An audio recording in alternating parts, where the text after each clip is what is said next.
जी महाराज। महाराज जी, आप कहते हैं कि नाम जप इतना करना चाहिए कि एक श्वास भी खाली ना जाए। मैं कोशिश भी करती हूँ महाराज जी। अ, अभी अभ्यास उतना नहीं हुआ। हमेशा दूसरों के सुख पहुंचाने वाले आचरण करूं, ऐसा भी प्रयास रहता है। हमेशा ये डर बना रहता है कि भगवान राम के आने से पहले कहीं मृत्यु ना आ जाए महाराज जी। चूंकि अभी शरणागत नहीं हुई हो अंदर से, इसीलिए ये सब बातें हैं। अगर भरोसा प्रभु का दृढ़ हो जाएगा, शरणागति परिपक्व हो जाएगी, तो विश्वास और श्रद्धा, इन दो का विशेष प्रकाश होता है।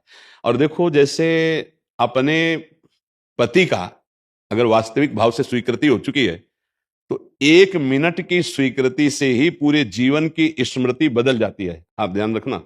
जैसे पति है 22 वर्ष की अवस्था का, आपकी 20-21 वर्ष की अवस्था है, और जहां पाणी ग्रहण हुआ और हमारे हृदय में स्वीकृति कि मेरा जीवन का साथी ये, अब उसी रात्रि को अगर स्वप्न आवे उसको और कोई और पुरुष दिखाई दे, तो अस्वीकृति होगी कि मेरा पति है, नहीं मेरा पति होगा। मतलब स्वप्न पर, सूक्ष्म शरीर पर जागृत अवस्था की स्वीकृति का प्रभाव पड़ गया। अच्छा, उसी दिन से उसी घर का अगर 1 चम्मच भी कोई लेगा, तो वो ये नहीं कहेगी कि मेरे पति का चम्मच क्यों ले रहे हो, वो कहेगी मेरे घर का चम्मच क्यों ले रहे हो। स्वीकृति बदल गई ना। अब वो कभी पति का ध्यान नहीं करेगी, पति का स्मरण नहीं करेगी, पर कभी पति का विस्मरण भी नहीं होगा या पत्नी का विस्मरण भी नहीं होगा, यदि परस्पर प्रीति है। इसमें कौन सी साधना हुई?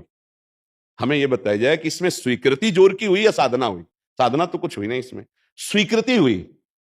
और हम भगवान की स्वीकृति इस जोर से नहीं कर पाते हैं, यही कमी है।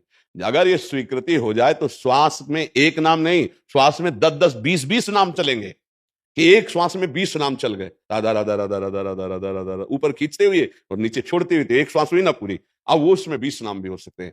प्रियता, इसीलिए बहुत प्रवीणता से भगवत ऋषि जी, गोस्वामी तुलसीदास जी ने, कि जैसे कामी को स्त्री प्रिय है, लोभी को धन प्रिय है, ऐसे मुझे श्यामा श्याम प्रिय लगो। ऐसे वो कह रहे सिया राम प्रिय लगो, प्रिय लागो मोहि राम, ऐसे प्रिय लागे श्यामा श्याम।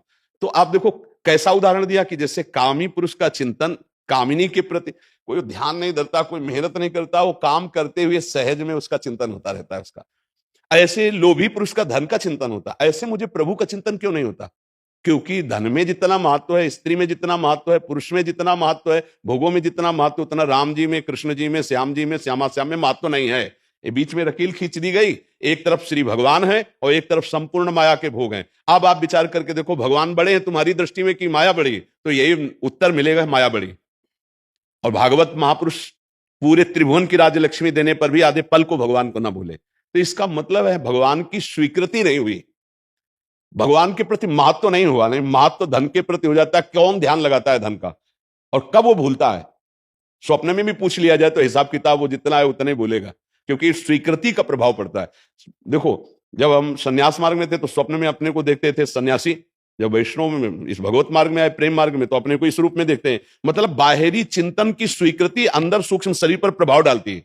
जैसे आप लोग देखो, बाल्यावस्था में जब स्वप्न आते थे तो बाल्यावस्था के आप होते थे, अब जवानी में आएंगे तो आपको जवानी का स्वरूप दिखाई देगा, जबकि स्थूल शरीर सैया पे पड़ा हुआ है। पर आपको ऐसा नहीं होगा कि मैं बूढ़ा हो गया हूं, ऐसा नहीं देखेंगे। आप जवान हैं ऐसा देखेंगे, क्योंकि जो जो स्वीकृति होती जाती है वही आप देख पाते हैं। जैसे आपकी स्वीकृति हो गई मैं पुरुष हूं, तो गाढ़ सोने के बाद, जगने के बाद, ना किसी से पूछना पड़ा कि मैं पुरुष हूं क्या, और ना स्वयं अब चेक करना पड़ा अपने को कि मैं कौन हूं। नहीं, जगते ही तत्काल हमारी स्मृति चालू, मैं पुरुष हूं, अपने आप उसका बोध है, और मैं ये दिनचर्या, ये मेरा घर है, मेरा। गाढ़ नींद के बाद तुरंत आपकी स्मृति वही जागृत हुई जो आपने स्वीकृति की है। ऐसे ही जब स्वीकृति प्रभु की हो जाती है तो जागृत, स्वप्न, सुसुप्ति, स्फुरत में राधा पदाब्जत छटा, चाहे हम जग रहे हो या सो रहे हो या स्वप्न में हो, वो वही हमारा आराध्य देव, वही चलेगा। स्वप्न में भी वही स्वप्न आएंगे, जागृत में भी जो हम चिंतन कर रहे हैं वही सुषुप्ति में भी अपना प्रभाव देता है। मूर्छावस्था में भी क्रिया होती रहती है। कैसे? अगर मूर्छावस्था की क्रिया ना होती तो कभी जागृत हो ही नहीं सकता था।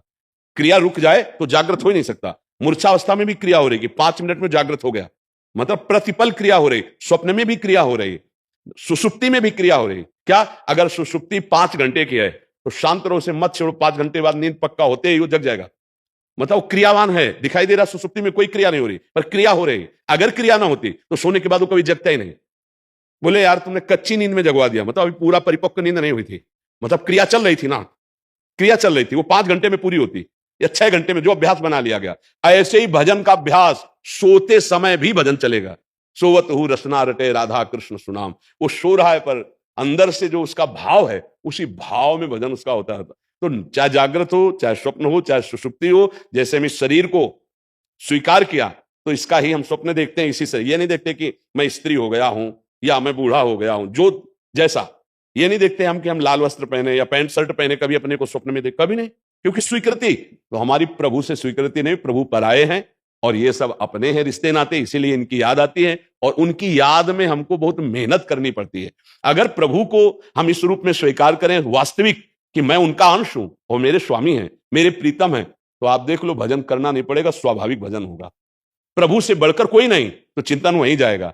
कोई भी भोग आ जाए भगवान को भूल जाएंगे। एक तरफ भगवान और एक तरफ माया, तो सत्य मानो हम भगवान को छोड़े हुए हैं, माया को पकड़े हुए हैं। अगर बीच में होड़ लगा दी जाए कि एक तरफ भगवान एक तरफ माया, तो माया जीत जाएगी, हम लोग माया के पक्ष में चले जाएंगे। एक बार नारायण भगवान से लक्ष्मी जी ने कहा, महाराज वैसे महिमा तो आपकी बहुत है, पर अगर वोट पड़े तो जीतेंगे हम ही, क्योंकि महामाया है। तो भगवान ने कहा ऐसा नहीं, तो बोले चलो तुम अपना प्रभाव दिखाओ चल करके। हम अपना प्रभाव दिखाते हैं, पहले आप जाके दिखाओ, भगवान नारायण से कहा। तो भगवान एक महान तेजस्वी संत के रूप में एक गृहस्थ के यहाँ गए, उसने चरण पखारे, आरती की, बैठाला, प्रसाद पवाया। भगवान को देखकर बड़ा आनंद हुआ क्योंकि संत वेश में थे। अब लक्ष्मी जी एक बुढ़िया के रूप में झोली टांगे गई, बच्चा भोजन पवाओगे? वही तखत में आसन में नारायण बैठे संत वेश में, और बुढ़िया के रूप में वहां लक्ष्मी जी गई। वो कहा हाँ माता जी पवाएं। तो बोले बच्चा हम तो अपने पात्र में पाते हैं। बोले आप पा लीजिए, आपका ऐसा नियम है। निकाला रतन जटित सोने की थाल, गिलास, कटोरी, कटोरा, लोटा जल का, इसमें डाल दे बेटा।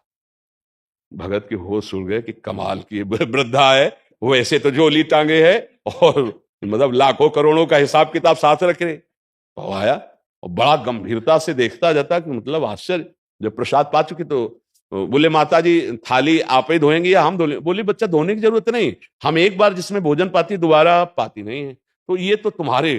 अरे बोले मैया अच्छा बच्चा चलती? बोले नहीं मैया 2-4 दिन रुको। बोले बेटा जहां संत होते हैं वहां थोड़ा हम कम जाती हैं। तो उनका स्वामी जी झोली उठाओ आप। बोले नहीं बेटा आज रात्रि तो रुक ले। बोले नहीं मैया रुकेगी, एक बार शाम के भी पाएगी, सुबह पाएगी, तो जय बार पाएगी, बर्तन वापस करेगी।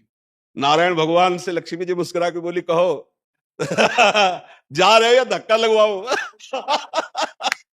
अच्छा अब जब भगवान संत वेश में थे चल दिए तो वो अंतर ध्यान हो गए, क्योंकि नारायण के बिना लक्ष्मी का प्रभाव तो शक्ति है, वो शक्तिवान है। तो हम ये विनोद की भाषा में दृष्टांत तो सुनाया कि अगर माया अपना प्रभाव दिखा दे तो भगवान को हम कुछ नहीं मानेंगे, ऐसा प्रभाव माया का है। इसलिए भगवान की शरण में रहा जाता है कि आप कृपा करो हमारे अंदर माया का प्रभाव ना पड़े। तो अगर हम नाम जपने का अभ्यास करें, भगवान में महत्व बुद्धि रखें, तो हमारा भजन चल सकता है। पर उल्टा हो रहा है कि अगर थोड़ा भजन भी करते हैं तो साधन हो गए भगवान और साध्य हो गया विषय, जबकि साधन होना चाहिए विषय और साध्य होने चाहिए भगवान। तो उल्टा मति होने के कारण हम विजय नहीं प्राप्त कर पा रहे, बार बार हार जाते हैं, भगवान को भूल जाते हैं और माया हमें परास्त कर देती। तो भगवान की शरण में हो, साधन बनावे शरीर और विषयों को और साध्य बनावे श्री भगवान को, तब बात बने।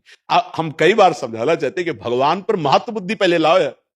जैसे हम अपने माता पिता से अधिकार पूर्वक मांगते हैं, ऐसे हम भगवान से अधिकार पूर्वक अपनी बात कह सकते हैं, मांग सकते हैं। वहां ये बुद्धि रखोगे तो हार जाओगे।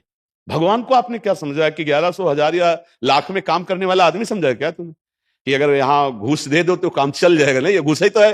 अरे विश्वम्बर है, पूरे विश्व की सामग्री उसी ने प्रकट की है।